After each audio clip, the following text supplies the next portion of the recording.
Hey everybody, it's Josie. Welcome back to Cedar Creek Homestead. I hope everybody is doing well. I hope also that you'll forgive my voice. It's just about to go. It's hanging on by a thin thread. I don't feel sick. I don't know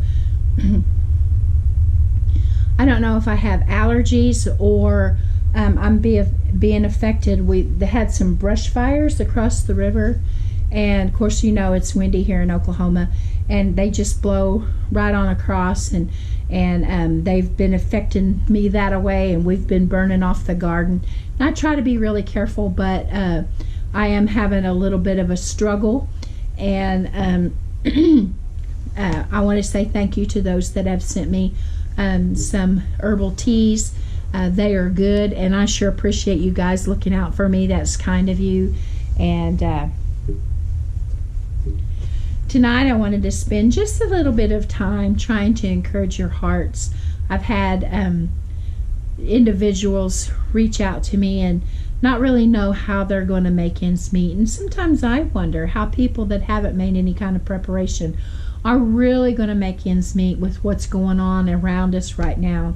Now, you would have had to have lived on the back side of the woods not to know all of the crazy things that's been going on in the last few years with sickness and gas prices and wars and rumors of wars and all of the things that it seems like it's affecting us on the day-to-day. And people just don't really know what they're going to do.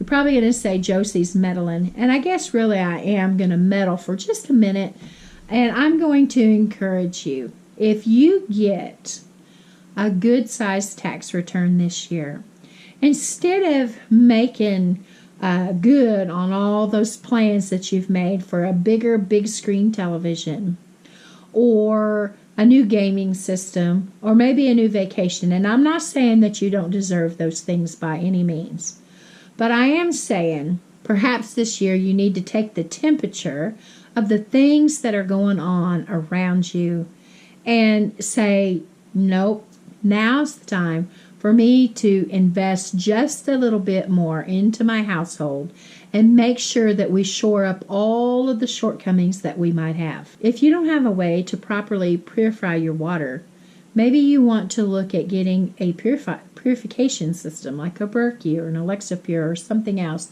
that will make sure that you and your family has good, clean drinking water. Make sure you have food on your shelves. Now, these are some of the things that you've heard over and over. And I know some of you are saying, we get sick of hearing this. Every channel's talking about it.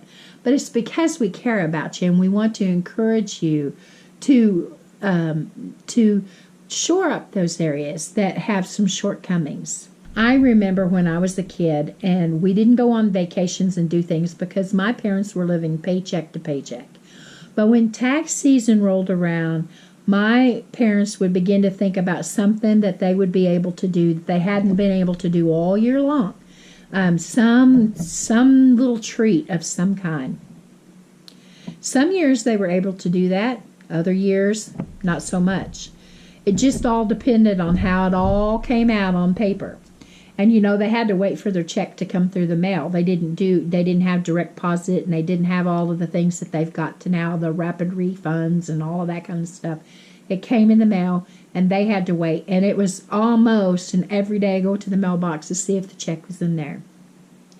One year in particular, I remember that my parents decided that they were going to get a swimming pool. Not an in-ground swimming pool, just a real cheap above-ground swimming pool. I think it was like 3.5 foot deep. Not very far across, just enough for the 7 of us kids, some of our cousins, and neighbor kids to get in there and play and splash around for a little bit. The problem was that my mama was terrified of water. And so before then, we would always go to the lake. Now, we had fun at the lake. We would scatter in every direction and swim and go swim and have fun. But my mama was terrified of the water. She couldn't swim, didn't get in water I don't know if she ever got over her knees. If some of the kids had gotten away from her and had trouble, she wouldn't have been able to rescue them because she couldn't swim to them to get them. So even though all of us were having fun, my mama stood on the bank in terror and was scared to death. And I didn't realize that until many, many years later. So that particular year, they decided to get a pool, and they didn't. They didn't ever look back. They were thankful for the decision that they made, and Mama knew that if one of us had a problem, all we had to do was stand up, and that we were up out of the water, and things were good. And all of us kids were happy. I know we couldn't swim way far out, but we were happy. We were, getting to enjoy cooling off in that water in the summertime.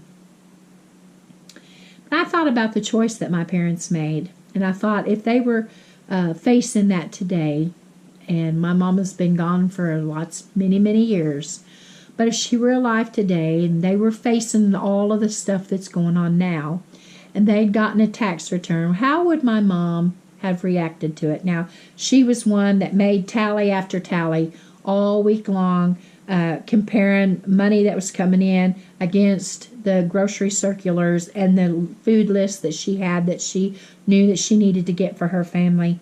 And over, she would figure things. So I know what she would have done this year. Had she been waiting on taxes to put in a swimming pool, she would have scratched it off of the list, and she would have put it off.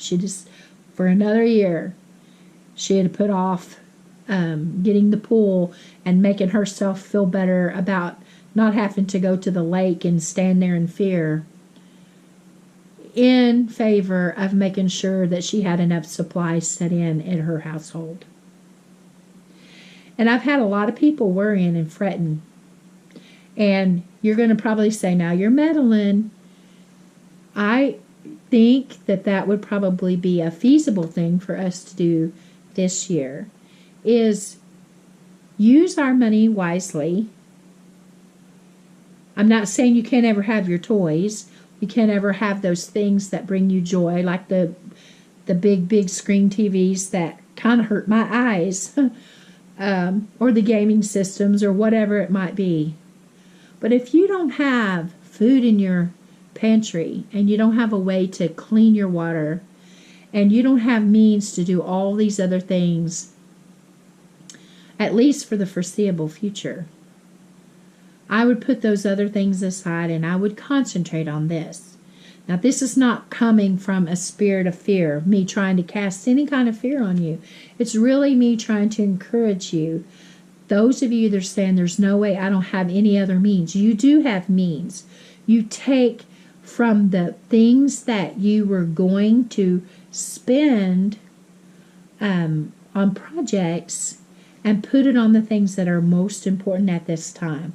There will come a day where you can go back and you can get the bigger screen. They'll have something even better by that time. But now's the time for us to really buckle down and take things seriously. It's going to be a challenge, guys. I'm speaking from a farming point of view. Fertilizer's higher. Diesel is higher. And we run our trucks and we run our tractors and we run our farm equipment on on that diesel. And seeds to go in the ground are higher. Now there's the avian flu, not all over the United States, but in certain areas that are affecting poultry.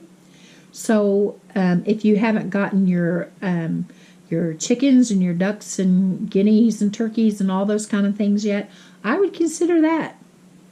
I would consider maybe some rabbits or something that's going to provide you a meat source that's going to be cheaper in the long run than going to the grocery store and spending a lot more money on meats for your family. You might consider having extra medications and things, supplies. Now, it's not time to go hoard. Don't be the toilet paper hoarder. Just buy an extra package each time you go if you need to, but don't be that hoarder out there. Just get what you need and stock it. It's going to bring you peace of mind. And in the long run, it's going to be something that's going to be more valuable to you and your family. I'd like you to think about the people that are over in the Ukraine and other parts of the world. I'm not getting political. I'm not spilling any political ideals or anything. I'm just saying that most of you have probably seen pictures of these people, and we've discussed this before. And they're fleeing right now. Most of them are carrying little children or maybe a pet, carrying a bag with them. Nowhere have I seen them carrying a big screen TV or pulling a trailer behind them with all of their goods on it. They're just taking what they can manage to take and fleeing. And we need to think of ourselves in that same place. We need to think, if this is all that we could do, if we had to stay here and starting tomorrow, not go out anywhere, do we have enough? Are we prepared? If we had to leave here, what would we grab? Would we grab that big screen TV? I would say no, we wouldn't. We would grab food and water, our children, most importantly our children, of course, and the things that we need to survive. So there is a way, guys. Those of you that are worried, start pulling those pennies from other areas. If you have to cut off your cable, Howie and I had to do that several times throughout our marriage, cut off the cable. You can live without seeing all 250 channels or more.